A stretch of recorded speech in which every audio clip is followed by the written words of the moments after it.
बहुत समय पहले की बात है। अयोध्या नाम का एक महानगर था। वहाँ के राजा थे दशरथ, जिनके 4 पुत्र थे, राम, भरत, लक्ष्मण और शत्रुघ्न। राम, जो भगवान विष्णु के अवतार माने जाते हैं, सबसे बड़े और सभी के प्रिय थे। जब राम बड़े हुए तो राजा दशरथ ने सोचा कि अब वे राम को राजगद्दी सौंप देंगे। लेकिन तभी कुछ ऐसा हुआ कि सबकी जिंदगियां बदल गई।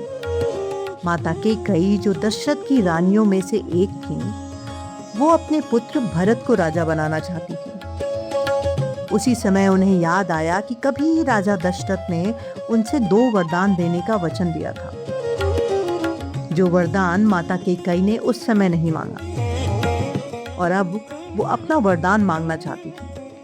पहला वरदान तो ये था कि मेरे पुत्र भरत को राजा बनाया जाए, और दूसरा, राम को 14 वर्ष का वनवास। राजा दशरथ बहुत दुखी हुए, लेकिन उन्होंने वचन दिया था, इसलिए मजबूरी में राम को वनवास भेजना पड़ा। सीता जी, जो राम की पत्नी थीं, और लक्ष्मण जी, जो राम के छोटे भाई, दोनों ने भी उनके साथ जाने का निर्णय लिया।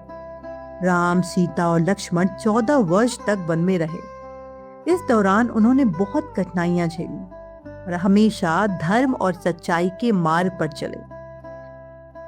इस वनवास के दौरान रावण, जो लंका का राजा था, जो बहुत ही बलशाली भी था, उसने सीता जी का हरण कर लिया। फिर शुरू हुआ राम और रावण का महान युद्ध। राम ने वनराज सुग्रीव और हनुमान जी की मदद से एक विशाल सेना तैयार की। समुद्र पर पुल बनाया गया, फिर लंका तक पहुंचे। रावण से भयंकर युद्ध हुआ, जिसमें अंततः राम ने रावण का वध कर दिया। सत्य की असत्य पर विजय हुई, धर्म ने अधर्म को हराया। जब राम, सीता और लक्ष्मण 14 साल का वनवास पूरा करके अयोध्या लौटे, तो पूरी नगरी खुशियों से झूम उठी। अयोध्या वासियों ने अपने प्रिय राम का स्वागत करने के लिए पूरे नगर को दियों से रोशन किया। चारों ओर प्रकाश ही प्रकाश था। अंधकार का कहीं भी नामो निशान नहीं था।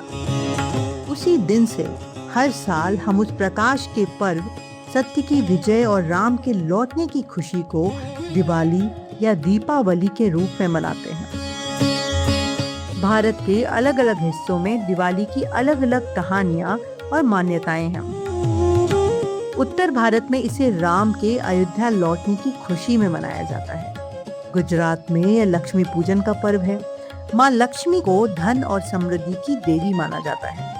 पश्चिम बंगाल में इसी दिन काली पूजा होती है, और दक्षिण भारत के लोग इसे नरकासुर पर विजय के रूप में मनाते हैं। नरकासुर, जिसका कृष्ण ने वध किया था। चाहे मान्यता कोई भी हो, संदेश एक ही है: अंधकार पर प्रकाश की विजय, बुराई पर अच्छाई की जीत।